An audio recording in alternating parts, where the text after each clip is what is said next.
muchas gracias, doctoras. Muchas gracias a todos los amables oyentes del día de hoy. Y como bien dijo la doctora Montilla, la doctora Contreras, el día de hoy vamos a ver una charla que a mí en lo personal me parece muy interesante. Básicamente porque la memoria es una de las partes más fundamentales de la cognición, no solo para los seres humanos, sino en general para todos los animales, y se podría considerar que para algunos otros tipos de manifestaciones de la vida también. Y vamos a ver a lo largo de esta charla la relevancia que van a tener entonces los factores neurobiológicos que están por debajo, presentes todo el tiempo, respecto a cómo es que formamos nuestros recuerdos, cómo memorizamos, cómo aprendemos y por lo tanto cómo constituimos quiénes somos como individuos, porque no existiría una persona como individuo sin la memoria. Así que comencemos. Para empezar, cuando las personas piensan en memoria,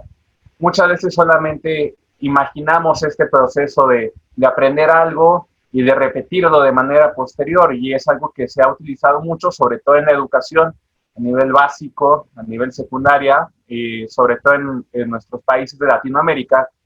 y que se ha ido un poquito desvirtuando desde una perspectiva enteramente pedagógica, pero ese no es el tema de hoy. Quisiera comenzar entonces con esta imagen y les hago la pregunta: ¿qué es lo que ustedes sienten cuando ven esta imagen? ¿Qué es lo que genera dentro de ustedes? Es en general la percepción de una mujer que está triste, está reflexiva y en sus manos tiene un casco de guerrero. Seguramente habrá pertenecido a algún hombre. Y lo primero que nosotros pensaríamos entonces es que seguramente este guerrero, que pudo haber sido su amante, su pareja, ha fallecido durante la guerra, y esto le provoca entonces a la mujer esta sensación de tristeza, de nostalgia, de duelo. Y eso solamente se logra mediante la memoria. El que nosotros podamos recordar o consolidar, reconsolidar, términos que veremos más adelante, sucesos pasados, experiencias previas, aprendizajes puntuales de diferentes índoles, es lo que nos permitirá construir entonces nuestro futuro. Y si nuestro futuro, también el presente en el cual estamos viviendo. Nosotros somos la persona que somos gracias a que recordamos cómo nos llamamos, quiénes son nuestros padres, en qué país vivimos, y que somos también capaces de recordar una gran cantidad de aprendizajes como poder comer, poder ir al baño y demás situaciones que son comunes en nuestra vida cotidiana. De tal manera que entonces vamos a partir de cómo la memoria va mucho más allá de este proceso de aprendizaje que tenemos forma rutinaria durante la escuela, sino que va mucho más allá, como el proceso cognitivo por medio del cual nosotros podemos establecer quiénes somos como individuos desde esta perspectiva muy psicológica, pero también que viene desde una base que es enteramente neurobiológica. Y vamos a ver a lo largo de esta charla cómo a través del intercambio de neurotransmisores, de alteraciones en la biología celular, en la formación y en la eliminación de diferentes circuitos de corrientes por medio de las neuronas, es que se va a dar lugar entonces a toda esta serie de procesos. Y bueno, vamos a entonces comenzar con que la memoria es la capacidad que tenemos nosotros los seres humanos de poder en primera instancia codificar aquellas cosas que están en nuestro ambiente exterior. Es decir, a partir de nuestros órganos de los sentidos, el tacto, la vista, el gusto, la olfacción y el audio, nosotros podemos percibir aquellas cosas que nos rodean del mundo exterior, decodificarlas, generar una imagen abstracta y entonces poder almacenar una serie de datos de carácter abstracto en nuestro mundo interior por medio del cual vamos a construirlo. Una representación entonces interna de aquellas cosas que están ocurriendo afuera. Y una vez que entonces tenemos esta reconstrucción de un mundo externo en un mundo interno y abstracto, cada vez que nosotros recuperemos esa información que hemos guardado y almacenado previamente, vamos a tener entonces un proceso de memoria. Y a partir de este almacenaje, es decir, que nosotros esa información que hemos tomado del mundo exterior de distintas formas y la hemos abstraído, vamos a generar entonces también un proceso de aprendizaje. De tal manera que cuando recuperamos ese aprendizaje previo, vamos entonces a facilitar un proceso de memoria. Vamos a entenderlo un poquito más adelante. Pero me gustaría comenzar aquí con algunas experiencias que he tenido que me gustaría platicarles. En primera instancia, en donde vivo, aquí ahorita, tenemos un perico. Y se me hizo muy interesante que el otro día el perico estaba puesto por debajo de un cascabel que estaba amarrado a un listón y lo movía de tal manera que este generaba un efecto de péndulo y ponía su nuca por debajo del cascabel, de tal manera que el cascabel le rascaba la nuca al perico. Y se me hizo algo muy interesante porque como un ser, como un ave, puede tener una conducta tan compleja como para haber, en primera instancia, haber percibido esta parte del mundo exterior que vendría siendo el cascabel, las características físicas que este puede brindar en cuestiones cinemáticas y de cómo puede moverse, cómo abstrajo esas dos ideas para generar un concepto de que el cascabel se puede mover y en siguiente instancia cómo lo pudo aplicar para algo como rascarse la nuca a través de, entonces de codificar y recuperar esa información previa. Ahora, cuando nosotros no llevamos adecuadamente estas partes, en primera instancia, de codificar bien nuestro mundo exterior y después de almacenarlo, nunca vamos a llegar entonces a la recuperación. Y esto lo digo importantemente porque cuando han habido conferencias o eventos de divulgación científica, casi siempre hay alguna persona de alrededor de 45 años que regularmente tiende a ser un hombre que se acerca y me pregunta, oiga doctor, fíjese que últimamente siento que se me olvidan las cosas. Estoy en mi casa, dejo las llaves, llegando al trabajo y demás, y a la mañana siguiente quiero encontrar mis llaves para salir y no tengo idea de dónde están, o mi zapato, o mi corbata, o cualquier cosa. Sobre todo las llaves es algo muy común. Y entonces vamos a ver que no es un proceso como tal el recuperamiento, porque mucha gente dice, quizás no puedo recuperar mis memorias, seguramente estoy empezando a tener principios de Alzheimer o lo que sea, y se empiezan a preocupar, cuando lo que sucede es que no codifican adecuadamente. ¿Qué sucede muchas veces? Cuando nosotros llegamos a la casa y vivimos estresados, tenemos una motivación que tiene una serie de focos que no están puestos en las cosas que estamos haciendo en el momento, es decir, a la hora de estar codificando estos estímulos del mundo exterior, si no tenemos la motivación adecuadamente orientada y no codificamos de una manera que podamos después almacenar esta información, como por ejemplo, venía muy estresado del trabajo, tengo muchas deudas, el coronavirus, mis hijos, la esposa y demás, de tal manera que ni siquiera recuerda en qué momento dejó las llaves en un sitio. Entonces, es un problema de almacenamiento, no como tal de recuperación. Eso es algo muy importante porque cuando nosotros interrumpimos alguna de estas fases del proceso de la memoria, nunca vamos a poder consolidar la memoria como tal, es decir, recuperar esta información que estamos buscando. Eso desde una perspectiva sobre todo psicodinámica. Ahora, cuando nosotros recibimos estos estímulos del mundo externo, van a ser entonces registrados sensorialmente, como ya lo vimos, ¿no? Por la vista, el sonido, en general por todos los sistemas de percepción. Aunque también podríamos hablar de aquellos interoceptivos, pero más adelante. Regularmente, la mayoría de estos estímulos que estamos sintiendo, que es todo el tiempo, terminan en el olvido. Por ejemplo, si yo les digo, si están conscientes de la percepción táctil de su dedo más pequeño, el meñique, de su pie izquierdo, seguramente, aunque este está sintiendo todo el momento su calcetín o la presión que tiene contra el suelo, ustedes ni siquiera están siendo conscientes de que está ocurriendo ese proceso en este momento. Y eso es porque todo el tiempo, todo nuestro cuerpo está captando una gran cantidad de información que en su mayoría tiende a ser inútil. Es decir, no tiene ninguna relevancia que ustedes estén guardando la información de lo que siente a cada momento su dedo meñique del pie izquierdo. Y eso tiene una gran relevancia porque el cerebro, aunque tiene una capacidad ilimitada de memoria hasta ahora entendido, no tiene ninguna relevancia que manejemos cantidades de información mayores a las que realmente son útiles para o nuestro placer o para mantener nuestra vida. Tal manera que todo aquello que no sirve se manda al olvido. Es decir, aquello que no tiene una saliencia que sea relevante para nuestro aprendizaje. Ahora, existe una cantidad de información menor que entonces puede pasar a la memoria de corto plazo. Vamos a ver más adelante en qué consiste. Pero sobre todo quiero que me imaginen la memoria a corto plazo como huellas.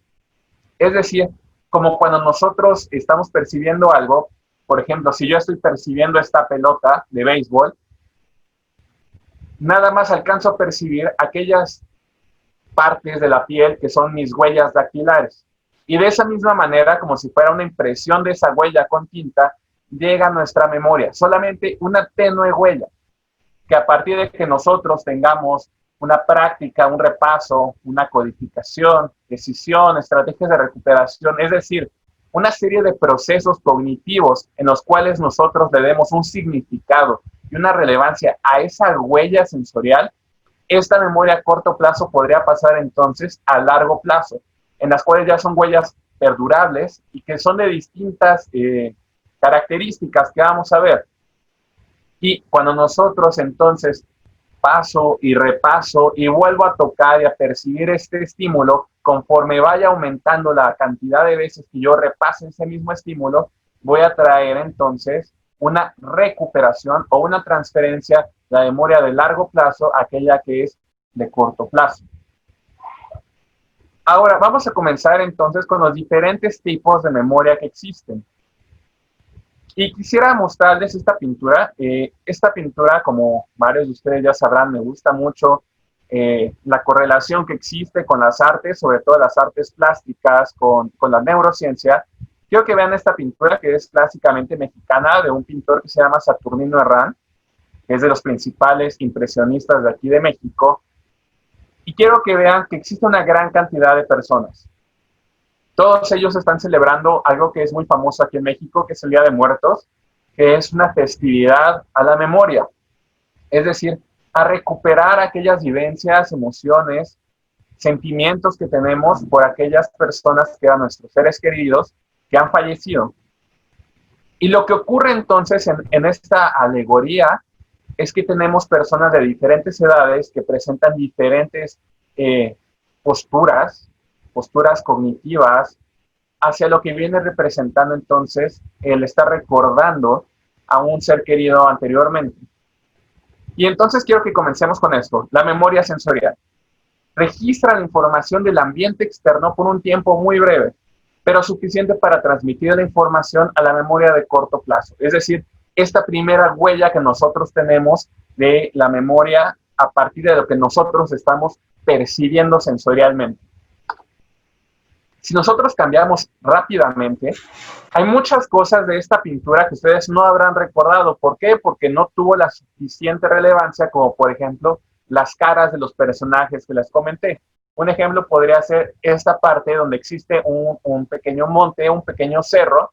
que no tuvo ninguna relevancia entre lo que estábamos diciendo. Y eso forma entonces parte de la memoria sensorial. Si ustedes lo vieron,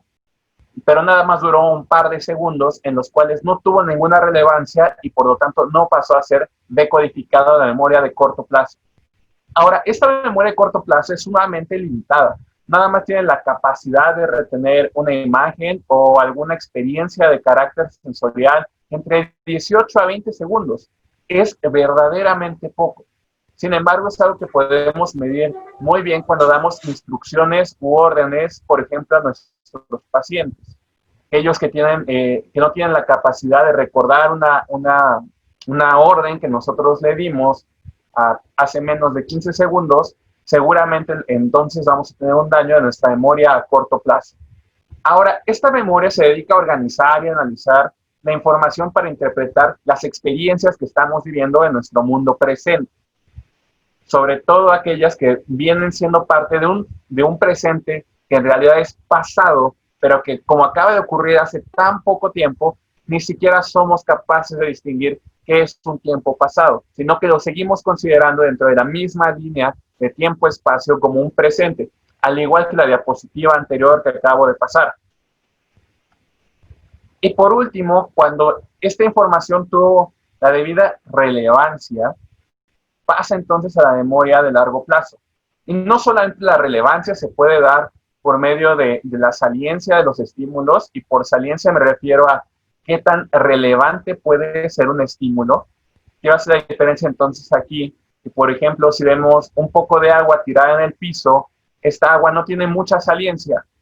pero si vemos la misma imagen, pero en lugar de tener agua tirada en el piso, vemos sangre, la sangre es un estímulo que va a tener una muchísima mayor saliencia hacia aquellas cosas que estamos percibiendo, de tal manera que quizás no podamos recordar fácilmente cuántas veces hemos visto agua tirada en el piso, pero sí somos capaces de recordar más fácilmente cada vez que nosotros vemos sangre tirada en el piso, a no ser que nos movamos en un medio hospitalario de urgencias en los cuales el piso de urgencias siempre es un desastre. Pero bueno, cuando llegamos entonces a la memoria a largo plazo, existen varias ramas y varios tipos de esta misma memoria. Para empezar, es aquella parte de la memoria, aquella, digamos así, caja en la que guardamos nuestros recuerdos, que tienen los conocimientos que hemos experimentado y aprendido del mundo, de la realidad de carácter social y cultural. Es decir, aquellas normas, aquellas cosas que hemos aprendido tanto explícita como implícitamente de cómo funcionan las redes sociales en nuestro mundo y cómo debemos de comportarnos respecto a ellas, recuerdos que son de carácter autobiográfico y otras cosas un poco más abstractas, como puede ser el lenguaje, el significado de los conceptos. Por ejemplo, la gramática. Regularmente no estamos pensando en cómo aplicar las leyes de la gramática cuando nosotros estamos hablando o procesando algo de nuestro lenguaje, a no ser que estemos recientemente comenzando un nuevo idioma. Aquí lo importante es que la gramática es algo que está tan metida dentro de nosotros que aunque nos la enseñen explícitamente en la escuela o no lo hagan, somos capaces de aprenderla. Ahora, dentro de esta memoria a largo plazo está por un lado la memoria que es declarativa, es decir, aquella que consta de información y conocimiento de hechos y acontecimientos que han ocurrido, es decir, saber qué cosas, aquellas cosas que son una información o un conocimiento, como por ejemplo esta pintura. Si ustedes ven esta pintura, es un saber que de manera declarativa, es una serie de datos, de información que ustedes están captando por medio de su vista. Por otro lado, la memoria procedimental es de habilidades y de destrezas, es decir, el saber cómo. Por ejemplo, el entender que si ustedes quieren ver esta imagen nuevamente, ustedes tienen que seguir una serie de pasos para poder encontrarla, ya sea a través de esta presentación de manera futura o buscarla en algún buscador como Google. Por otro lado está la memoria episódica, que es de acontecimientos de la vida y las circunstancias en cómo se aprendieron en la vida. Por ejemplo, si ustedes acuden al Museo Nacional de Arte de aquí de México, ustedes recordarán esta pintura si es que se la logran encontrar, si es que se la logran topar o si la buscan intencionalmente, pero no solo eso, sino que también recordarán el momento de su vida en el cual ustedes tienen que ver con esta pintura y todo lo que está alrededor de ella. Es decir, si ustedes van al Museo Nacional de Arte y se la encuentran, indudablemente recordarán, yo vi esta pintura y aprendí sobre memoria cuando la conocí por primera vez. Por otro lado está la memoria que es de carácter semántico, es decir, todo aquello que uno aprende del lenguaje y del mundo independientemente de aquellos procesos de aprendizaje asociativo. Por ejemplo, el conocimiento cultural. Nosotros aprendemos de nuestra cultura o del lenguaje, como habíamos visto previamente, independientemente del contexto y de aquellas cosas que estén directamente ligadas con ello. Insisto en el ejemplo de cómo nosotros aprendemos quizás la gramática. No forzosamente la aprendemos con un contexto, pero la mayoría de las cosas sí. Por último, estas dos definiciones. Sé que a veces es tedioso aprender definiciones, pero es interesante desde una perspectiva sobre todo de carácter psicológico poder clasificar la manera en cómo nosotros recordamos. Y está la memoria entonces la explícita, que es aquella que nosotros vamos a evaluar más, sobre todo de la perspectiva de un paciente neurológico. Casi siempre buscamos intencionalmente que nos diga, por ejemplo, cómo se llama, sabe en qué país está, sabe quién es el presidente actual, sabe cuál es su fecha de nacimiento. Y es que este tipo de memoria es la más intencional, es decir, nosotros buscamos intencionalmente, a propósito, recuperar aquellos datos o aquellas vivencias previas. Y supone entonces un conocimiento que es de carácter consciente. Por otro lado está la implícita, que es un tipo de memoria que es incidental, que es un aprendizaje inconsciente. Es de aquellas cosas que quizás no evocamos intencionalmente, sin embargo que están ahí, como por ejemplo cuando tenemos un trauma de carácter psicológico con, no sé, con las arañas, porque de pequeños vimos una araña que nos picó y se nos quedó muy grabado. La memoria implícita entonces sería que al ver nuevamente una araña, esta generara todo el entendimiento que habíamos tenido de esta primera exposición de manera implícita, porque nosotros no lo deseamos. No es intencional, no es algo consciente, simplemente sucede. Y es muy común que cuando estamos en terapia psicológica, ni siquiera estamos conscientes de esa primera ocasión en la cual se generó el trauma psicológico. Ahora, dentro de la memoria está la explícita, como decíamos, que también puede ser conocida como declarativa, y la implícita como la no declarativa, dentro de a largo plazo. Entonces, la explícita, entonces, a manera de un resumen un poquito más esquemático, están los hechos y los eventos que van a ser principalmente mediados a nivel neurológico por lo que viene siendo el lóbulo temporal en su posición medial y por el diencéfalo.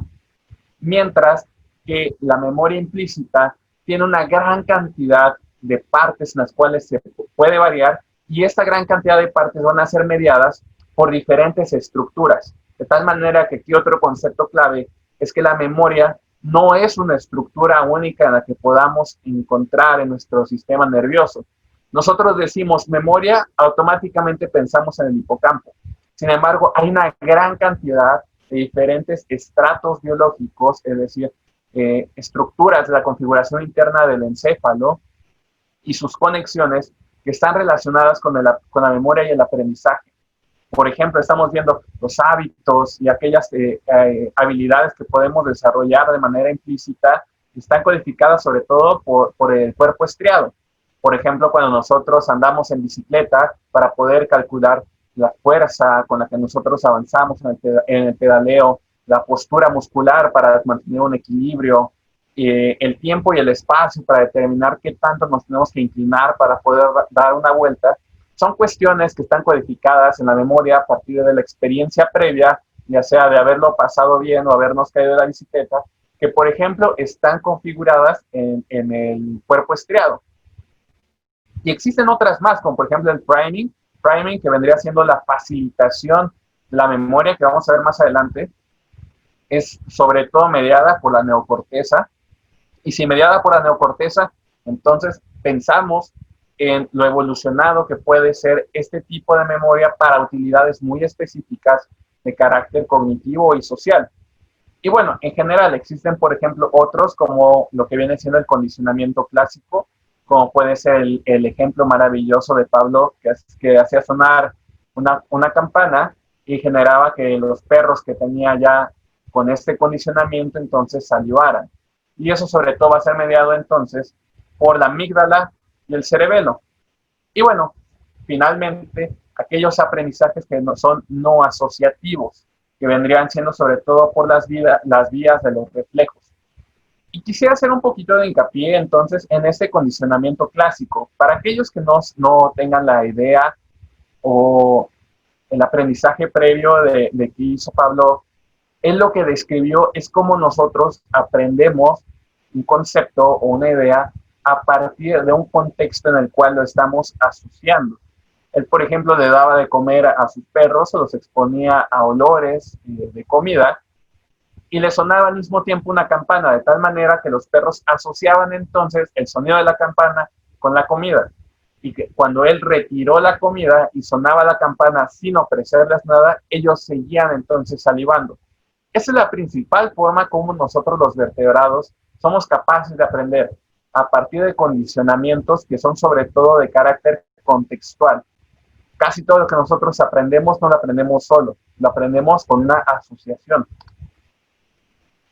Y para que esto se dé, se tiene que utilizar entonces un modelo de láminas. Si ustedes recordarán, nuestra corteza cerebral está dividida en una variedad de láminas y a partir entonces de que nosotros jerarquicemos la información, nosotros podemos también aprender de una manera mucho más profunda. Y ese es entonces el principio de cómo funciona la inteligencia artificial. Por ejemplo, cuando nosotros tenemos algo que decodificamos del mundo exterior como una cara, nosotros empezamos a generar trazos de memoria en diferentes partes de las laminaciones de nuestra corteza o de distintas áreas de nuestro cerebro, sobre todo desde una perspectiva un poquito más abstracta.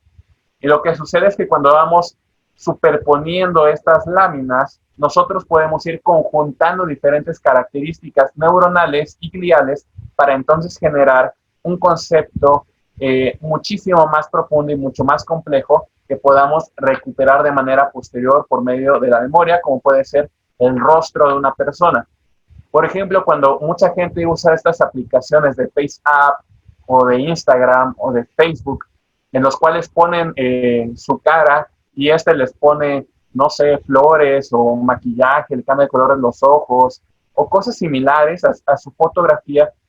lo que sucede entonces es que este tipo de aplicaciones por medio de inteligencia artificial tiene esta manera de aprendizaje por láminas y puede llegar a detectar rasgos específicos de una cara, es decir, la forma de la cara, y así entonces hace este tipo de aplicación de filtros. Sin embargo, conforme mayor es la jerarquización y la complejidad de esta serie de láminas, podemos entonces dar lugar a imágenes o conceptos muchísimo más complejos. Ahora, si nosotros lo vemos desde esta perspectiva de las láminas, a partir de nuestra corteza cerebral, recordemos entonces que la corteza tiene 6 láminas diferentes. Y en cada una de estas láminas vamos a tener diferentes contenidos de neuronales. Es decir, hay algunas neuronas, la mayoría que van a ser de información local, que nos van a ayudar entonces a conectar entre una lámina y la otra a manera de columnas. Recordando entonces que la columna cortical se podría decir que es el principio más fundamental de cómo se activa y cómo trabaja la corteza cerebral, es decir, de este medio, de esta forma en cómo las neuronas se comunican de arriba hacia abajo, generando columnas que atraviesan estas láminas. Ahora, cuando a estas láminas nosotros las empezamos a hacer que interaccionen para generar este proceso que habíamos hablado previamente, vamos a, por ejemplo, tener aquí un ejemplo de una lámina 1 y una lámina 2. Y cuando estas neuronas no solo se conectan entre una lámina y otra, sino en diversas partes de la misma lámina, entonces vamos a tener una comunicación que es de carácter córtico-cortical. Va a ser mucho más perdurable y empezamos entonces a formar una red neuronal dentro de nuestra corteza cerebral. Ahora, cuando esta red cerebral, neuronal, perdón, la logramos conectar con sustratos que son subcorticales, como por ejemplo el tálamo, el estriado y demás partes de nuestro sistema nervioso central y periférico, podemos entonces hacer una red muchísimo más compleja que tenga interferencia cortical, es decir, aquellas áreas mucho más elevadas y un desarrollo y aparición filogénica más reciente con aquellas más periféricas de nuestro cuerpo. De tal manera que entonces, si yo toco la textura de esta pelota, esto viaja a través de mis nervios periféricos, llega a mi médula espinal, al tallo encefálico y finalmente a las cortezas somatosensoriales. Y hacer toda esa integración es entonces lo que nos permite ver cómo se neuromodula la información sensitiva con un aprendizaje que se encuentra decodificado en las redes neuronales corticales. Obviamente recordando también que buena parte de esta neuromodulación se va a dar sobre todo por medio de diferentes neurotransmisores que van a estar comunicando ganglios de la base o diferentes áreas subcorticales con la corteza de manera reversible. Posteriormente, cuando ya tenemos un aprendizaje, sobre todo uno que es nuevo, nosotros decidimos acercarnos a algo o decidir pues alejarnos a partir de nuestra experiencia de qué tan bueno o malo fue eso para nosotros. Aquí les quiero presentar una lámina que la autoría es de mi actual tutor, el doctor Bermúdez Ratoni, en el cual él nos describe la neofobia. Y se los voy a poner con un ejemplo muy interesante por medio de tacos. Sé que la mayoría de ustedes quizás no han podido acudir a México para probar unos buenos tacos, pero cuando nosotros, o sea, ustedes, mejor dicho, se aproximen a algún puesto, a algún restaurante, ya sea en México, en Estados Unidos o en cualquier parte del mundo que he visto que hay tacos, o cualquier otro alimento, cuando uno llega por primera vez, uno empieza a experimentar, a ver qué tan buenos son. Me voy a acercar, voy a oler, que también huele, que también sabe, y posteriormente voy a ver si me hace daño o no este nuevo alimento. Lo que sucede es que primero van a tener una adquisición basal y conforme ustedes se den cuenta que esto que lo vieron así con su reserva, que comieron juzgando a ver qué tan bueno era, primero van a hacer esta parte de repeler, es decir, de que fuera un sabor o una experiencia aversiva, y una vez que se dan cuenta de que en realidad fue bueno el sabor de la comida, no les hizo daño, rápidamente eso lo van a empezar a percibir como algo bueno. Y este va a ser un proceso de memoria entonces por medio del cual siempre nos vamos a aproximar a un nuevo concepto o a intentar algo nuevo de una forma, de una forma y una perspectiva aversiva. En cambio, cuando percibimos algo aversiva, como que los tacos no nos gustaron o como que nos hicieron daño, conforme pase el tiempo y nosotros nos sigamos exponiendo a eso, lo que va a suceder es que poco a poco va a dejar de ser igual de aversivo porque nos vamos a ir acostumbrando a esa situación. Ahora, para que esto se logre, se va a dar sobre todo mediante diferentes estructuras corticales, pero también subcorticales, dentro de los cuales va a destacar entonces el sistema límbico. El sistema límbico, llamado por primera vez por Broca, ese neurólogo que todos conocemos por la fascia de Broca, vaya, lo describió como un magnolobulo que tiene forma de raqueta. Comenzando esta raqueta entonces por su mango, por el primer nervio craneal, los nervios el bulbo y los nervios olfatorios, que se comunicaban entonces con el giro del cíngulo en su posición anterior y superior, y por el hipocampo en su posición inferior y posterior. De tal manera que todo lo que está rodeando aquí el giro del cíngulo y el hipocampo es conocido como el gran hemisferio de Broca. Y todo aquí entonces va a concentrar las estructuras, sobre todo que son de carácter límbico, que nos van a dar lugar entonces a buena parte de la memoria, sobre todo aquellas partes que nosotros asociemos de carácter bueno o negativo a esos procesos de memoria. Y que también van a dar lugar entonces a las conductas que nosotros tengamos a partir de esta experiencia previa. Y bueno, vale mucho la pena destacar, por ejemplo, los cuerpos mamilares, el fornix, obviamente el hipocampo con sus debidas formaciones parahipocampales. Y bueno, todo lo que ya vimos al respecto en la clase de ganglios de la base. Pero no solamente es importante hablar de estas estructuras, sino de cómo se comunican entre ellas, que lo van a hacer sobre todo por medio de diferentes neurotransmisores y vías muy específicas que van a ser sobre todo mediadas por la corteza y por una gran cantidad de estas mismas vías a nivel subcortical. Ahora, quiero que comencemos entonces con el área ventral tegmental. Recordemos que esta parte del mesencéfalo es de donde surge la dopamina, que va a estar mediando la mayor parte de los procesos límbicos y que también es donde inicia entonces el circuito de recompensa. Ese circuito entonces, por medio sobre todo de la dopamina, que vamos a ver aquí que están haciendo, va a conectarse con el hipocampo, con el núcleo accumbens, con la amígdala y finalmente con la corteza prefrontal, en esta área del neocórtex. Y va a estar estimulándolos entonces para estar buscando aquellas cosas, es decir, generar conductas de búsqueda con base en las experiencias previas que hayamos tenido, que sean sobre todo de carácter repetitivo. Por otro lado, existe una gran cantidad también de mediaciones que son de carácter glutamatérgico, sobre todo con áreas como las corticales, como la prefrontal con el núcleo accumbens, el hipocampo con el núcleo accumbens,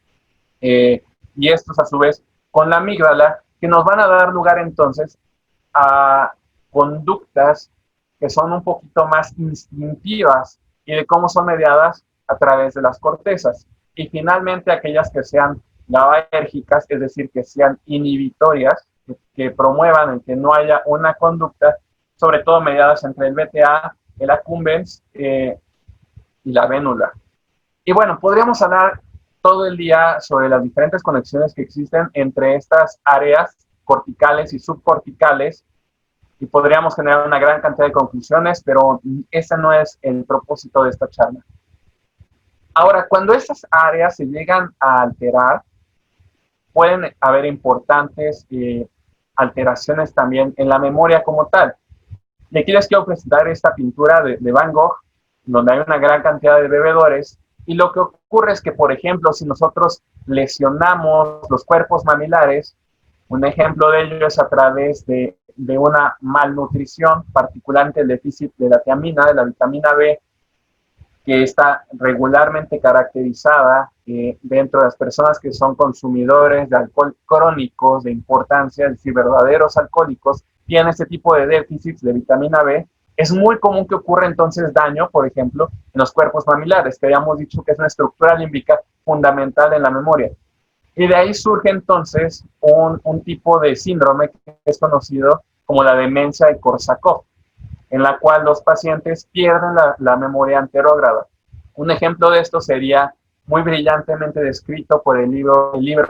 de Oliver Sacks, de El hombre que confundió a la mujer con su cerebro, que se lo recomiendo muchísimo, en el cual el doctor Sacks nos describe cómo tenía un paciente que era bebedor durante la época de la guerra y de manera posterior él se quedó en la época de la guerra, es decir, él, a pesar de ser un hombre de 60 años, él creía que era un hombre de 20 años que estaba justamente acabando la guerra. Y lo que sucedió es que cayó en un consumo de alcohol tan crónico y después de una deficiencia nutricional propio de haber sido soldado, que lo que pasó en la posguerra, al consumir tanto alcohol, es que se voló, es decir, tuvo una lesión importante en los cuerpos mamilares y de esta manera él vivía en ese pasado y podía recuperar por cuestión de alrededor de un par de segundos la noción y la conciencia de que él ya era un hombre viejo, de que vivía en otra era, pero rápidamente perdía esa idea y regresaba a esto. Y es que es un ejemplo maravilloso de cómo la memoria, sobre todo la que es anterógrada, cuando nosotros no podemos recordar aquello de que acaba de ocurrir hace un par de segundos, perdemos entonces quiénes somos como personas. Ahora, les quiero platicar un poquito más de cómo el cerebro lo entiende desde un proceso psicológico. Cuando nosotros le pedimos a una persona, a un paciente, que memorice una serie de palabras, las podemos dar de esta manera, le podemos decir una serie de pájaros o una serie de plantas. Y después nosotros le decimos, por favor recuerde varias de estas palabras, y esta persona, este paciente, va a recordarlos mezclados, es decir, aunque quizás esté consciente que hay una categorización interna entre esas listas, generalmente lo va a recuperar todo de manera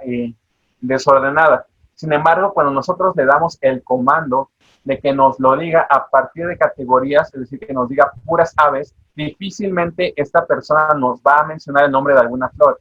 Y es entonces que la evocación de una memoria, aquí nosotros la tenemos que abstraer y jerarquizar de acuerdo con nuestro conocimiento previo a partir de lo que se nos está dando. Y es algo que nosotros podemos manipular y es en lo que se basan varias técnicas de aprendizaje y de memoria. Como por ejemplo aquellas personas que memorizan una gran cantidad de nombres o de caras a partir de hacer listas por medio de las cuales ellos puedan clasificar variables de esta persona y entonces poderlo relacionar con su cara. Ahora, hay diferentes maneras en cómo esto se da en nuestro cerebro. Particularmente vamos a hablar ahorita un poquito de hipocampo y de hipocampo en su porción de CA1. Aquí les quiero poner el ejemplo de esta ratita. Esta rata, cuando nosotros la tenemos en un ambiente en específico, como por ejemplo un piso que es de color gris, que quizás tenga alguna textura en particular, y aparte paredes que tengan claves contextuales que esta rata pueda asociar a un estímulo eléctrico, sobre todo se dan en las patitas, y eso hace que ellos tengan un estímulo que es pues negativo, que es aversivo. A nadie nos gusta que nos den un toque eléctrico en nuestras manos, a las ratitas tampoco les gusta que tengan un toque eléctrico en sus patitas. Y lo que ocurre entonces es que ellos van a decodificar en varias neuronas de su hipocampo que ocurrió este tipo de asociación entre algo que no le gustó como un choque eléctrico con el contexto en el cual lo está aprendiendo. De tal manera que si al día siguiente la ponemos en ese mismo lugar, aunque ya no le demos un choque eléctrico, la rata va a saber, va a tener una memoria negativa respecto a ese contexto y va a haber activación entonces de varias neuronas similares a aquellas que tuvo la vez pasada y va a tener entonces una conducta que puede ser de miedo sobre todo. Ahora, si nosotros estimulamos negativamente, es decir, apagamos esas neuronas de miedo que están en el hipocampo, esa rata, aunque se vuelva a exponer a este contexto que fue aversivo, no va a sentir aversión ni va a sentir miedo. Y eso lo podemos hacer por medio de algunas herramientas como puede ser la optogenética, en la cual nosotros le ponemos unos cables a nuestro ratoncito que van a acabar en una fibra óptica que va a estimular en su punta un área específica del cerebro que nos interese y por medio de diferentes vectores virales o del color de la luz, nosotros podemos entonces apagar o encender poblaciones neuronales específicas sobre las cuales querramos trabajar. Por el contrario, si nosotros hacemos el estudio en el giro dentado, como una parte de la formación para hipocampal, nuevamente lo ponemos en un contexto que ya conocía, le damos otra vez su choque eléctrico, al día siguiente lo ponemos en un contexto nuevo, que no está para nada asociado con este estímulo negativo, el ratón va a estar tranquilo. Pero si estimulamos, por ejemplo, con optogenética, con la luz azul, aquellas neuronas que fueron estimuladas en el contexto previo, podemos hacer entonces que aunque este ratón no reciba el choque eléctrico, tenga esta sensación de miedo o de rechazo al estimular estas neuronas en específico. Cosa que también se podría hacer, por ejemplo, con la amígdala. Recordando entonces que la amígdala es famosa por ser un centro regulador del miedo. Si nosotros lo extrapolamos entonces con un aprendizaje mediante aromas, algo que se puede hacer es sobre todo el aprendizaje de preferencia del lugar. Nosotros hacemos que este animal esté en un lugar en específico bajo una serie de claves contextuales que él pueda asociar con, por ejemplo, algún aroma que sea de su agrado, como por ejemplo feromonas. Y este animal lo mantenemos encerrado en esta parte de la caja. Posteriormente lo exponemos a dos partes de la caja que tienen el mismo olor que aprendió anteriormente y de otro lado de la caja un olor diferente. Generalmente se utiliza un olor entonces que sea aversivo o negativo para que este animal pueda encontrar una preferencia marcada hacia un lugar en específico. Entonces, después, cuando este animal tenga la libertad de estar en las dos partes de la caja, va a preferir aquella en la cual tiene una memoria que sea agradable. Pero también podemos generar estas memorias de manera artificial, como por ejemplo activando entonces zonas en específico del cerebro bajo este contexto que hagan que este animal prefiera entonces el lugar que tenga el aroma, aunque este nunca haya experimentado previamente el aroma, sino solamente las claves del contexto de ese lado de la caja. Y eso lo podemos hacer activando o inhibiendo diferentes partes de nuestro cerebro. Por ejemplo, si estamos aquí donde no tiene ningún aroma y activamos el área ventral tegmental del mesencéfalo, esta liberará una gran cantidad de dopamina, sobre todo en sus núcleos que son más laterodorsales del tegmento, y va a hacer entonces que tenga una experiencia positiva que pueda recordar de esta área. Igual que si nosotros, por ejemplo, estimulamos el bulbo olfatorio de una manera positiva. Es de esta manera como, a partir de estimulaciones puntuales y cómo podríamos nosotros generar memorias irreales o artificiales, podemos entender cómo hay áreas del cerebro que están directamente relacionadas con el aprendizaje y la memoria de ciertas zonas. Y podríamos hacer lo contrario exactamente con estímulos que sean aversivos. Ahora, esto se logra gracias a que en estas áreas que nosotros estamos estimulando hay poblaciones neuronales que se conectan con otras poblaciones neuronales a su vez por medio de lo que vienen siendo las sinapsis a través de el mandar la información por sus debidos axones, es decir, a través de un tacto de una zona hacia otra zona del cerebro. Y lo que sucede entonces, si recordamos clases previas, por ejemplo, aquí tendríamos el axón, o más en específico, podría ser un axón, pero en este caso es una dendrita de una neurona, en la cual aquí podemos ver las espinas dendríticas que habíamos hablado previamente, que son aquellas zonas en las cuales esta neurona va a hacer sinapsis con otra neurona y por medio de ella se va a poder entonces comunicar. Ahora, lo importante de estas espinas dendríticas es que por medio de ellas las neuronas pueden llegar a dar un proceso de plasticidad, del cual hablaremos un poquito más adelante. Pero lo que quiero que vean entonces es que es fundamental la generación de estas espinas dendríticas para que se pueda comunicar esa neurona por medio de sinapsis con otra neurona. Y lo que quiero que vean es que estas espinas dendríticas son sumamente dinámicas, es decir, pueden generarse, pueden desaparecer, pueden hacerse pequeñas, pueden engrosarse. Lo vamos a ver más adelante con las partes propias de la plasticidad neuronal. Y es tanto así que si nosotros estamos estimulando por medios conductuales, psicológicos o farmacológicos una neurona en específico, podemos ver entonces cómo se encuentran de forma regular estas espinas dendríticas y una vez estimuladas aumentan importantemente su tamaño. Y si aumenta su tamaño, entonces también aumenta la capacidad de generar diferentes sinapsis y que esas a su vez sean más fuertes. Ahora, por último, para acabar esta primera parte de la charla, les quiero presentar un modelo de stroke, es decir, de un evento vascular cerebral, de un infarto cerebral en animales y en humanos, y de cómo nosotros aprendemos y generamos procesos plásticos por medio de los cuales el cerebro es capaz de adaptarse al mundo exterior o a las necesidades y demandas internas para de esta manera tener una compensación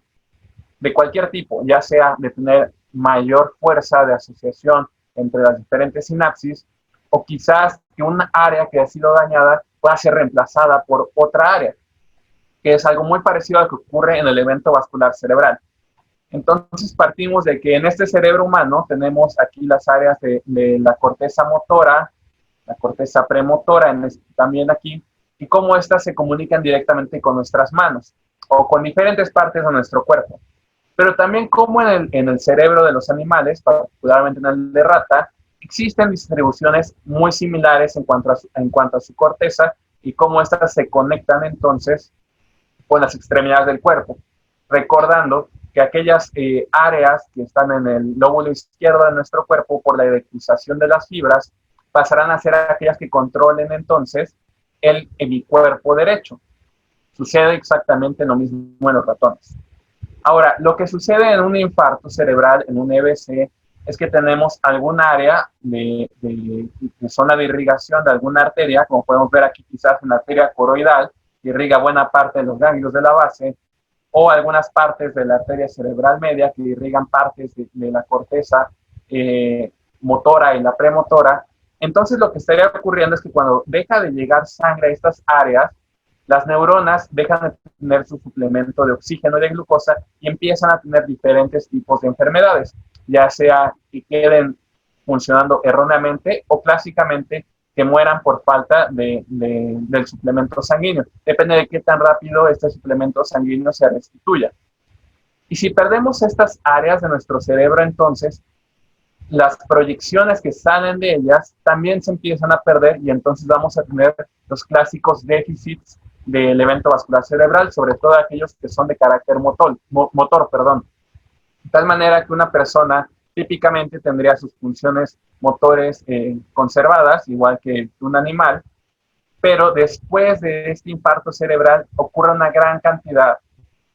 de cambios en cuanto a nuestra motricidad, propios de la fisiopatología, de que hay áreas de nuestro cerebro o partes en específico de algunos tractos que están dejando de funcionar apropiadamente y por lo tanto tenemos manifestaciones clínicas motoras como por ejemplo las paresias, las parestesias y demás que hacen que no funcione adecuadamente la porción motora de estas áreas. Por ejemplo, si tenemos un infarto en la corteza premotora de nuestro lóbulo izquierdo, de nuestro hemisferio izquierdo, lo que va a pasar es que en mi cuerpo derecho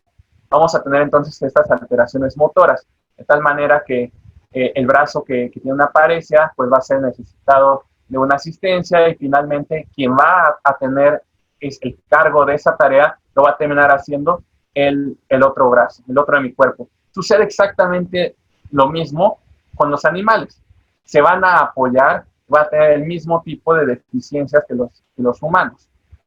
Ahora, ¿qué es lo que pasa entonces después de este evento vascular cerebral? Es que cuando no recibe ninguna intervención, sobre todo de fisioterapia, esta área, vamos a tener entonces que nuestra población neuronal de esta corteza se va a ver afectada, va a estar muerta, y del lado opuesto, es decir, en el otro hemisferio cerebral, va a haber un incremento en la maduración de la sinapsis para tratar de hacer un balance entre las áreas que fueron perdidas del otro hemisferio y de esa manera, por medio de cambios plásticos, lograr entonces tener una funcionalidad lo más similar, parecida a como se encontraba anteriormente. Y en los ratones sucede exactamente lo mismo. Sin embargo, cuando este paciente o este animal tiene un proceso de rehabilitación, no solamente vamos a tener una mayor cantidad de sinapsis, es decir, estas neuronas que quedaban periféricamente al evento vascular cerebral van a empezar a tener una mayor cantidad de sinapsis y también una mayor maduración para poder suplementar aquellas áreas que fueron muertas de manera central. Y entonces, este es un ejemplo de cómo los cambios plásticos pueden recuperar parte de la motricidad, o mejor dicho, pueden adaptarse y hacer que el cerebro se adapte de manera dinámica a los requerimientos del mundo externo. Vamos a ver en la siguiente parte, después del receso de los 15 minutos, cómo funciona esto desde una perspectiva un poquito más celular y molecular. Muy bien, entonces vamos a comenzar con la segunda parte de esta charla de memoria y neuroplasticidad. En esta segunda parte nos vamos a enfocar un poquito más a los procesos de redes neuronales a nivel celular y bioquímico, de cómo se codifica entonces esos procesos tan interesantes. Para empezar, recordemos entonces y partamos de que la plasticidad neuronal o la plasticidad cerebral, es decir, esta capacidad que tiene el cerebro humano para poder cambiar y adaptarse al medio externo, se debe a buena parte a cómo las neuronas y toda la cantidad de células que tienen, incluyendo la glía, tienen entonces esta oportunidad de cambiar su configuración, sus conexiones, para poder dar lugar entonces a nuevos aprendizajes y diferentes tipos de mecanismos neuronales por medio de los cuales estos se pueden comunicar y conectar. Pero no solamente desde una perspectiva celular, como les comento, sino también puede pasar esto a un nivel un poco más psicológico y complejo. Vamos a verlo. Para empezar, y como ya estábamos diciendo hace un momento, hay que recordar que la neurona puede ser entonces experimentada o representada a partir de diferentes tipos de modelos biofísicos, entre los cuales destacan aquellos que son detallados, en los cuales nosotros podemos tener un modelo multicompartimental, donde la neurona la entendamos sobre todo como una resistencia eléctrica. Y este modelo, cuando nosotros lo sumamos con más resistencias eléctricas, podemos dar lugar entonces a una red neuronal, aunque en su mayoría van a tender a ser bastante sencillas, porque para poder juntar una importante cantidad de estas neuronas para generar una red más grande, la verdad que se requiere una gran cantidad de requerimiento computacional para hacer este tipo de representaciones. Entonces, regularmente lo que se hace son modelos más reducidos, por medio de los cuales tomamos toda una red de neuronas o hacemos todo un estudio de campo de una población entera y no de una neurona por neurona. Por otro lado, este tipo de modelos reducidos los podemos también entender entonces a partir de la conectividad de las neuronas y de células de la glía, pero sobre todo cuando estamos hablando, insisto, de toda una población neuronal como tal para hablar. La verdad es que hacer descripciones o modelos de las neuronas va a ser algo muy complicado por la gran cantidad no solo de neuronas que existen, sino recordemos, mucho más importante, la gran cantidad de conexiones por medio de la sinapsis que estas van a hacer. Y entonces recordamos la clásica abstracción matemática de la neurona formal, por medio de la cual esta tiene diferentes inputs, que son la llegada de mensajeros a través de sus sinapsis principales, a través de las dendritas, que van a funcionar a manera de fuerzas escalares, que cuando todas estas llegan al soma, el soma hace una sumatoria de ellas dependiendo del peso que tengan, recordando que cada una de estas fuerzas escalares tienen diferentes pesos. Es decir, cada sinapsis que llega a nuestra neurona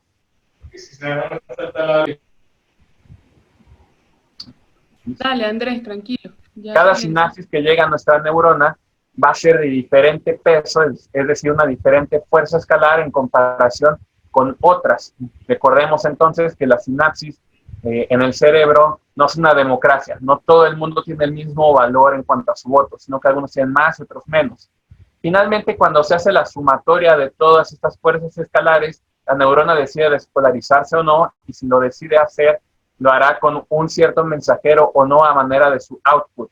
Ahora, cuando nosotros conjuntamos una gran cantidad de estas neuronas y hacemos que estas tengan esta especie de cono, de tal manera que una gran cantidad de inputs lo podemos reducir como un solo output, es decir, una gran cantidad de entradas la reducimos como una sola salida, entonces necesitamos este proceso de jerarquización por medio de las láminas que habíamos visto previamente, que es cómo funciona la corteza cerebral, pero también cómo funcionan los procesos de aprendizaje por medio de inteligencia artificial. Ahora vamos a hablar en específico del hipocampo, porque el hipocampo es lo que más relacionamos directamente con la memoria. Aquí quiero que vean la diferencia entre un hipocampo humano en la imagen A y un hipocampo murino de una rata en la imagen B. Y para empezar quiero que vean la proporción del tamaño que este guarda,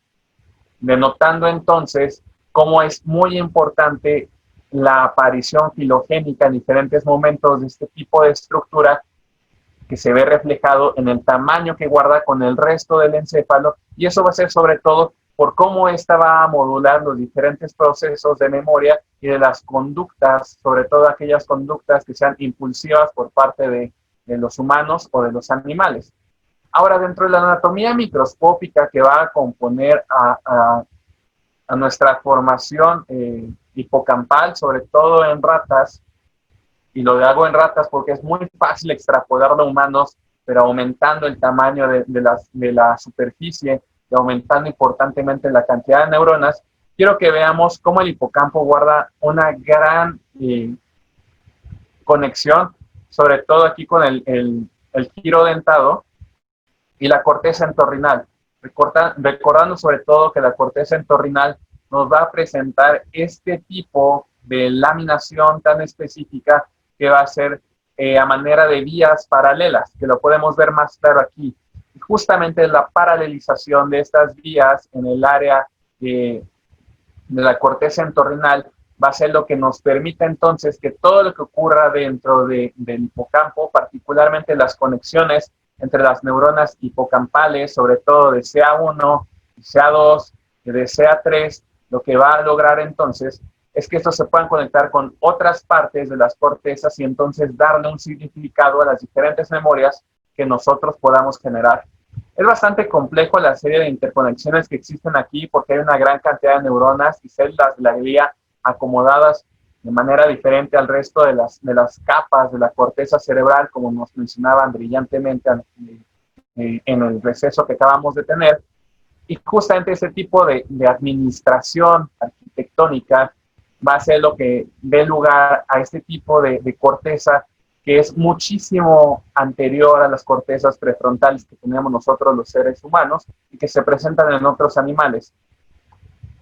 Pero si hacemos un poquito más de hincapié cómo funcionan, particularmente vamos aquí a tomar una imagen de CA3, esta porción hipocampal, y quiero que veamos entonces la relación que va a tener con el giro dentado en cuanto a la codificación y a la evocación de la memoria.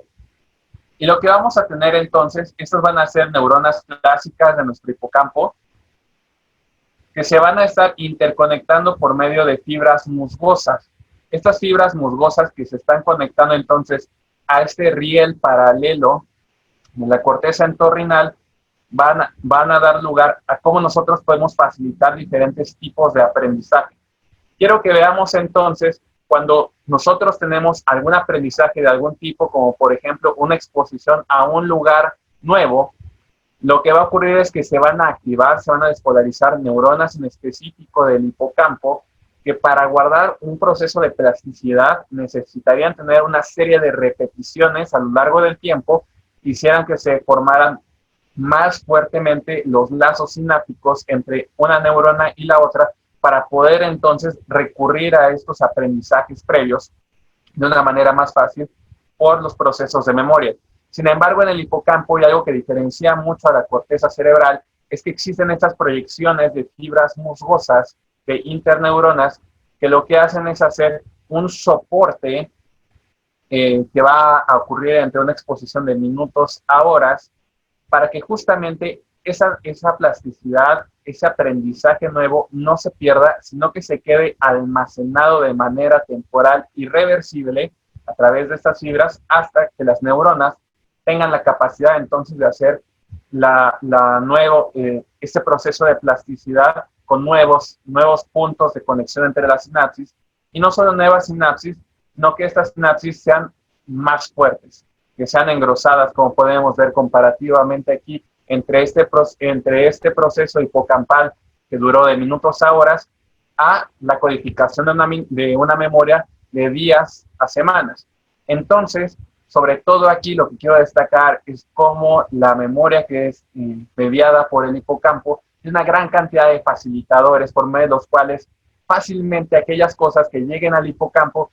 tienen una mayor cantidad de probabilidades de quedar a la memoria de largo plazo por estos facilitadores. Y es muy importante eso porque le damos un sentido a cómo aquellas aprendizajes y memorias que están asociadas a algo emocional o de carácter límbico más fácilmente son guardadas. Por eso que decimos que la letra con sangre entra, y decíamos qué tanta sangre y qué tanto amor.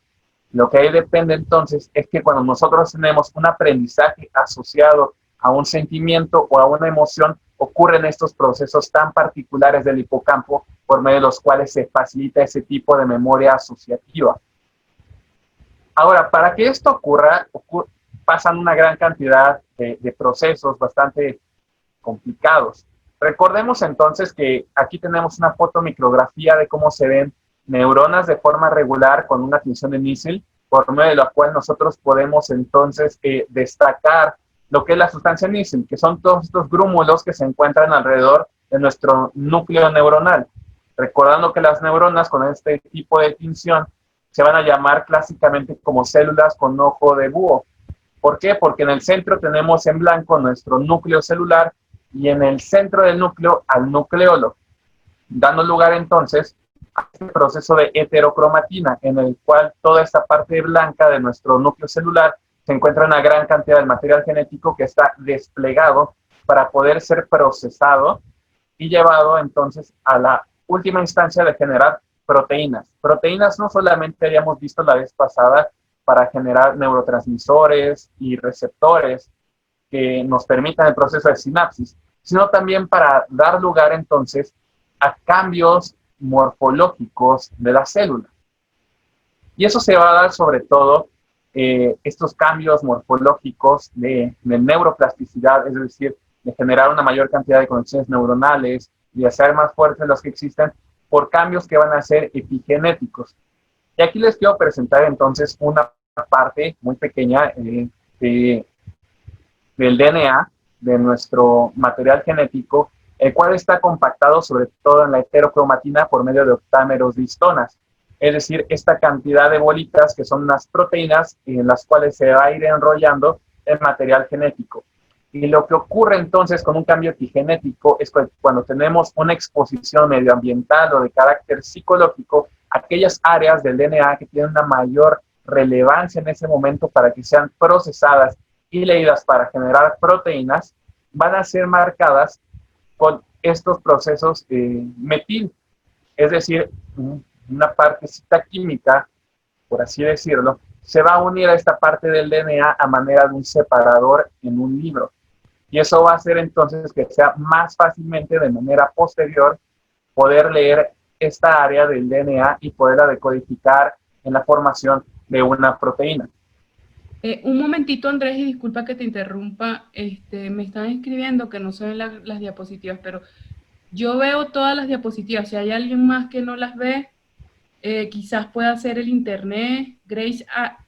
Allen me dice, no se ven las diapositivas. Sí se ven, dicen por aquí. Sí, sí Yo la se veo ven. perfecto. No sé si hay alguien más que...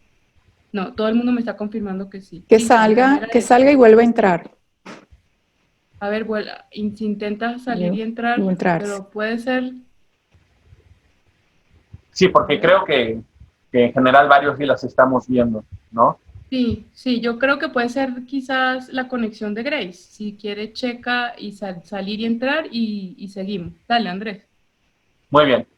Ahora, para que tengamos este proceso de consolidación, entonces, sobre todo aquellos que sean muy significativos por el aprendizaje contextual que vamos a tener, es importante hacer este tipo de cambios epigenéticos. Aquí tenemos entonces una histona que está enrollada por buena parte de nuestro material genético y lo que nosotros vamos a hacer de forma regular con un aprendizaje nuevo es que se va a tener este efecto epigenético, se van a marcar ciertas áreas con estos marcadores metil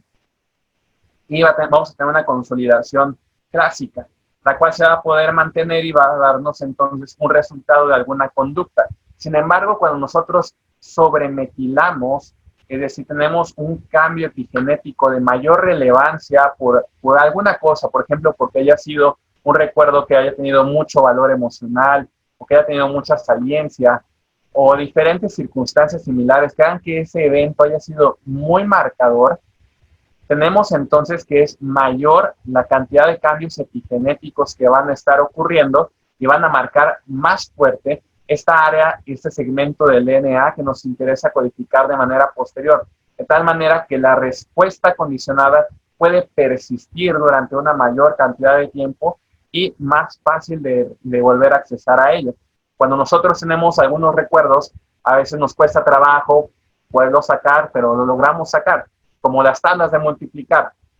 En cambio, aquellas tablas de multiplicar que nos enseñaron con sangre, sobre todo nuestros padres o la escuela, es más fácil regresar a ellas y tener el número preciso de cuánto es 7 por 7. Y eso se debe justamente, que hace la diferencia entre que sea más fácil recordar 7 por 7 u 8 por 7, en que quizás alguno nos costó más trabajo y tuvo mucho mayor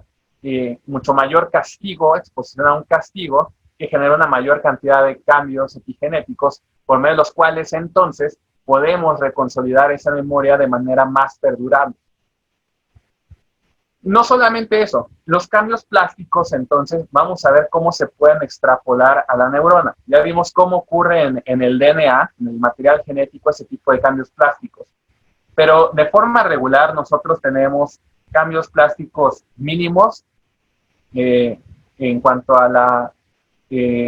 acetilación o a los cambios epigenéticos que pueden ocurrir en nuestro DNA, que van en general a incrementar la respuesta en cómo la neurona puede dar este tipo de despolarizaciones para dar lugar entonces a una memoria común o la mayor forma en cómo nosotros aprendemos. Sin embargo, cuando nosotros inducimos la plasticidad importantemente porque tenemos una mayor cantidad de cambios epigenéticos, vamos a tener entonces que la neurona puede cambiar y va a tender a cambiar, sobre todo en la producción de sus espinas dendríticas, por medio de las cuales se va a comunicar con otras neuronas para generar o una mayor cantidad de sinapsis o sinapsis mucho más fuertes. Por el otro lado, nosotros tenemos la prevención de la plasticidad,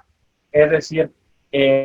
una neurona que es aplásica, que no ha sido capaz de cambiar, capaz de aprender, lo que va a ocurrir es que terminará perdiendo aquellas conexiones que ya tenía, ya sea porque no se han utilizado o porque están siendo cambiados los aprendizajes que esta neurona decodificaba. Cuando nosotros entonces hablamos de estas espinas dendríticas, recordemos que cuando son más usadas, sobre todo esta diapositiva la vimos en nuestra clase anterior, mientras más usada es un botón sináptico, una espina dendrítica, lo que ocurre es que este va a aumentar más su tamaño, va a tener una mayor cantidad de expresión y de exposición de los receptores que son para los neurotransmisores, particularmente aquellos que son glutamatérgicos, que es el principal neurotransmisor que va a estar mediando los procesos de aprendizaje y de memoria. Y dentro de los cuales destacan sobre todo aquellos que son AMPA y NMDA, aunque existen otros más, sobre todo GLUT. Bueno, lo que pasa es que va a aumentar el tamaño global de esta espina dendrítica y para eso va a requerir sobre todo entrada de calcio, una mayor cantidad de nutrientes, una mayor cantidad de polimerización de diferentes proteínas y finalmente el crecimiento dendrítico va a dar lugar gracias a la actina. Y toda esta serie de intercambios y de aumento de concentraciones proteicas que van a dar gracias entonces a que haya una mayor expresión del material genético del DNA y esta expresión de DNA se va a dar gracias a los cambios que habíamos comentado que son de carácter epigenético. Y cuando nosotros tenemos algo que es justamente contrario, como que deja de ser estimulado, tiene estimulación a una baja frecuencia, ocurre justamente lo opuesto. Decrementa el tamaño global de la espina dendrítica, decrementa la cantidad total de actina y dejan de aparecer en buena parte varios de los receptores glutamatérgicos que este tenía. Ahora, cuando esto sucede, sobre todo en situaciones de algún tipo de estrés, ya sea estrés celular, estrés de aprendizaje, de carácter psicológico, existe una gran cantidad de variables que pueden dar lugar. Como por ejemplo, hay un factor de transcripción de silenciamiento de tipo 1, que cuando nosotros recibimos el estrés, se activa una serie de canales, de vías, que hacen que este tipo de factor de transcripción se presente, se aumente, y de esta manera nosotros podríamos estar lidiando con el estrés de aquellas cosas que estamos aprendiendo por medio de epigenética. Pero hay algunas enfermedades, particularmente las neurodegenerativas, como la enfermedad de Alzheimer, en lugar de que se puedan presentar estos cambios epigenéticos de forma regular, se presentan otros cambios de carácter inmune, como por ejemplo los procesos de autofagia, mediante los cuales este estrés genera que no se pueda entonces presentar este factor de transcripción y que nos va a llevar a la muerte celular de la neurona y a los depósitos de varias toxinas, como podemos ver, por ejemplo, tau o el alfa-amiloide.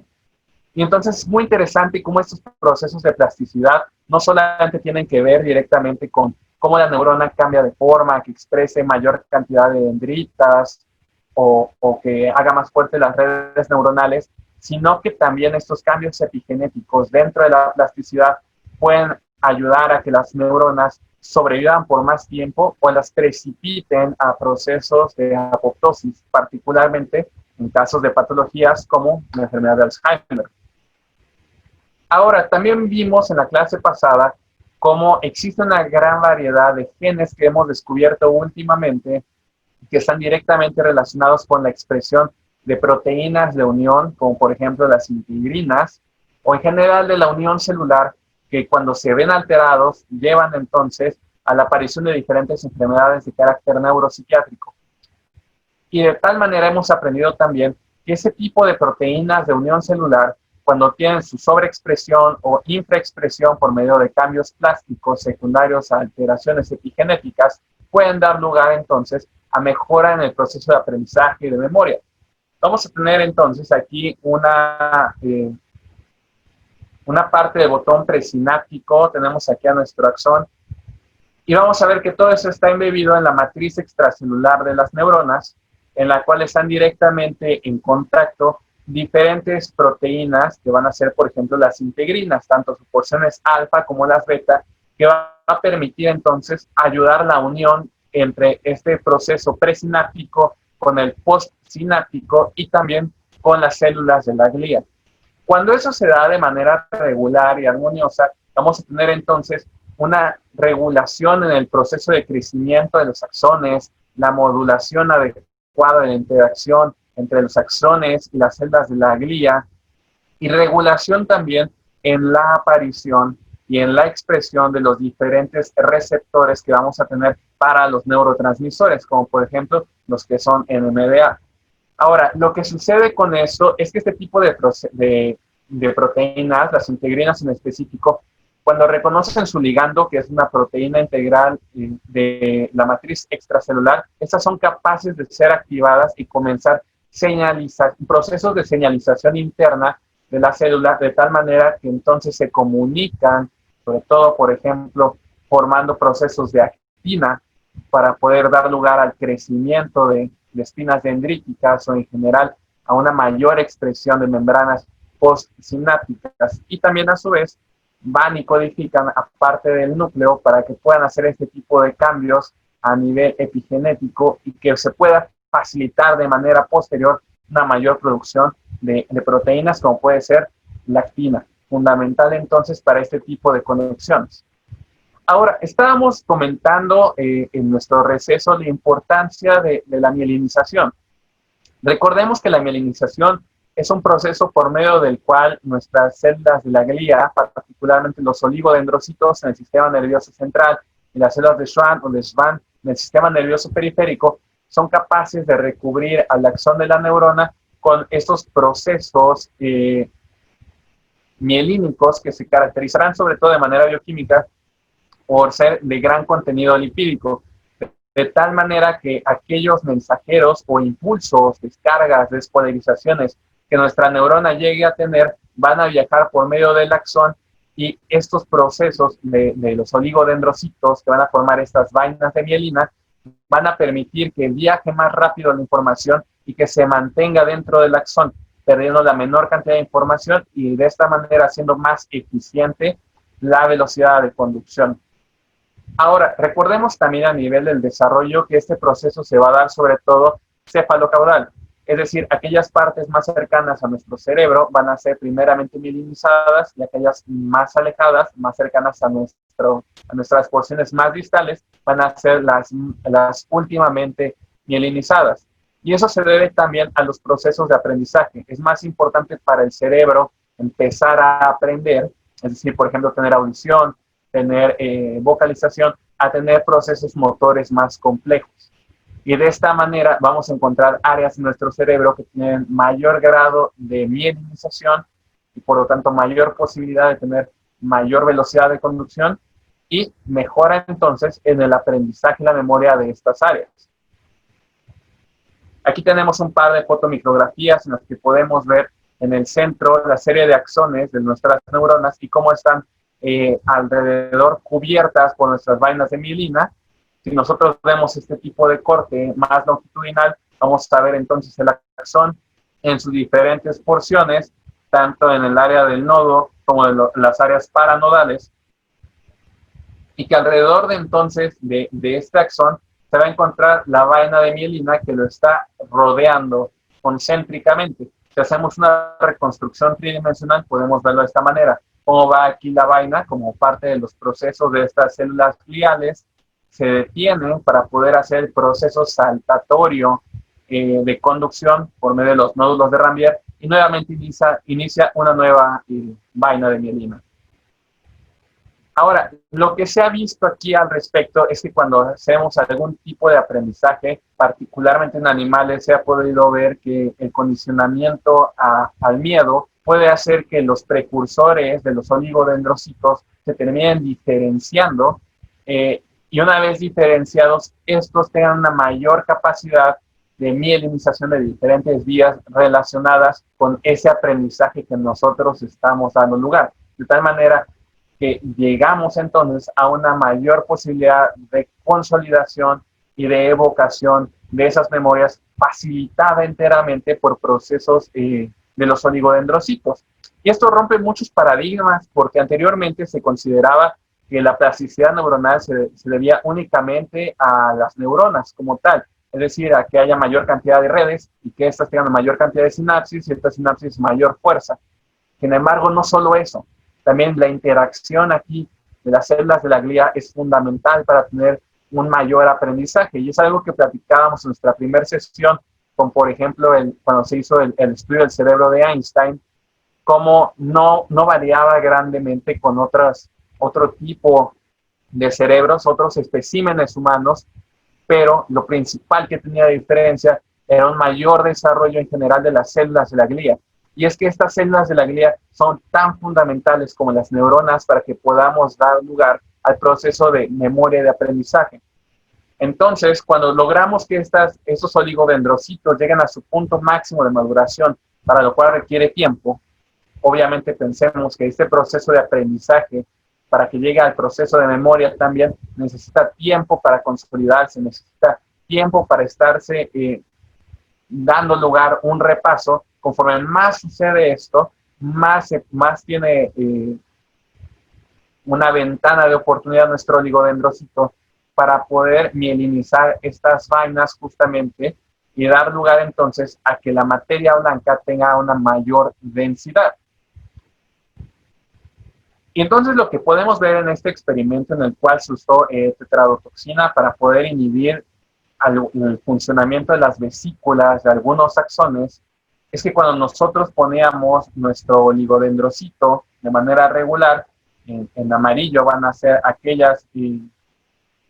fibras nerviosas que van a ser regulares, que van a ser sensibilizadas por un proceso de aprendizaje, y aquellas rojas van a ser las expuestas por este fármaco que es la tetradotoxina, por medio del cual vamos a evitar su funcionamiento regular, es decir, se va a inhibir el intercambio de vesículas. Lo que va a pasar es que el oligodendrocito de forma normal va a empezar a tender a mielinizar cada vez más el axón, y aquellos axones que no sean utilizados o que sean poco utilizados, vamos a ver cómo el oligodendrocito va a empezar a mielinizarlos, de pronto se puede retraer, puede volverlo a intentar. Sin embargo, siempre el resultado va a ser el mismo, que es un proceso de mielinización deficiente en estos axones. Y es así como se ha logrado comprobar que mientras uno más utiliza ciertas redes neuronales, mientras más uno tiene un proceso de aprendizaje que utiliza ciertos axones, estos van a tender a ser más mielinizados por parte de los oligodendrocitos. Y eso va a hacer entonces que si nosotros tenemos una red neuronal en específico, antes de utilizarla nosotros vamos a tener que esta va a tener una cierta forma de cómo va a presentar sus potenciales de acción de manera no sincrónica y no potenciar sus sinapsis. Mientras que si la utilizamos más después del aprendizaje, esta va a tener un incremento de su grosor por el aumento en la mielinización. Por lo tanto, si hay más mielinización, una mayor velocidad de conducción, un tipo de descarga sincrónica, entonces, y eso va a hacer que el circuito se vea fortalecido. De tal manera que tenemos entonces estas partes de la plasticidad neuronal, un aumento de los circuitos neuronales que a su vez van a ser fortalecidos, el aumento de la sinapsis que van a ser fortalecidas, y por último el aumento de las células de la glía que van a ser también fortalecidas en cuanto a su comunicación con las diferentes neuronas. Y esto nos lleva a un proceso muy interesante que creo que es algo que va a destacar mucho sobre el aprendizaje que nosotros podamos tener en la sesión de hoy, que es cuando nosotros aprendemos algo, sobre todo de manera repetida, utilizamos esas áreas cerebrales en específico. Lo que va a pasar es que estos procesos de tractos de fibras blancas se van a empezar entonces a mielinizar en mayor cantidad, y si se mielinizan más, van a tener una mayor funcionabilidad, más fácil de que puedan ser activadas esas redes neuronales, y sobre todo van a dar lugar a un concepto que se conoce como la reserva cognitiva. Cuando nosotros sufrimos de un infarto cerebral, de algún proceso neuropsiquiátrico, y sobre todo que todos vamos a terminar sufriendo los procesos del envejecimiento cerebral, mientras nosotros tengamos una mayor cantidad de reserva cognitiva, que va a ser medida sobre todo a través del crecimiento de estas células de la glía, sobre todo los oligodendrocitos, que van a fortalecer los tractos de la materia blanca, va a hacer que nosotros tengamos lugar a un menor deterioro cognitivo conforme vaya pasando nuestra edad y terminemos envejeciendo. Y en esta inmunistoquímica quiero que vean como un animal que no aprendió aquí en su cuerpo calloso pues tiene una menor cantidad de expresión, es decir, es mucho más pálido que este otro, que es un animal que sí aprendió algo. Y eso hace justamente que nuestro aprendizaje esté relacionado con la estructura de la materia blanca. Perdón, Andrés, disculpa que te interrumpa. ¿Podrías repetir el cuadro D que estabas explicando, que se escuchó entrecortado? Claro que sí. Entonces aquí podemos presentar una imagen por inmunohistoquímica en la que podemos detectar justamente lo que viene siendo el cuerpo calloso de nuestro animal. En el de aquí arriba vemos un animal que no aprendió nada, que no tuvo ningún proceso de memoria y de aprendizaje. En el cuadro inferior tenemos un proceso de memoria y aprendizaje y quiero que vean cómo cambia. Por un lado, aquí el cuerpo calloso se va a ver un poco más oscuro y va entonces a tener un mayor grosor. Quiero que vean cómo aquí es muy redondo en general la materia gris que está rodeando el cuerpo calloso y de esta manera está siendo empezada a aplanarse. Y eso se debe a un aumento de la densidad de la materia blanca y un aumento también de su estructura, lo cual podemos ver que mientras mayor aprendizaje tenemos una mayor estructuración de la materia blanca y también tenemos una mayor densidad óptica de esta misma. Y esto es fundamental entonces para que mientras nosotros aprendamos más, leamos más, ejercitemos nuestra memoria, nuestro aprendizaje, nuestra reserva cognitiva por medio de materia blanca, no solamente de conexiones neuronales en sustancia gris, pueda ser fortalecida y evitar de esta manera, en buena parte, el neuroenvejecimiento por adelantado o que sea mayor de lo que nosotros esperaríamos en algo normal, en un deterioro cognitivo propio del envejecimiento. Bueno, eso es todo por la plática del día de hoy. Les agradezco mucho. Les recuerdo nuestra última sesión. Este módulo de neurociencias va a ser de adicciones y sustancia. Muchas gracias.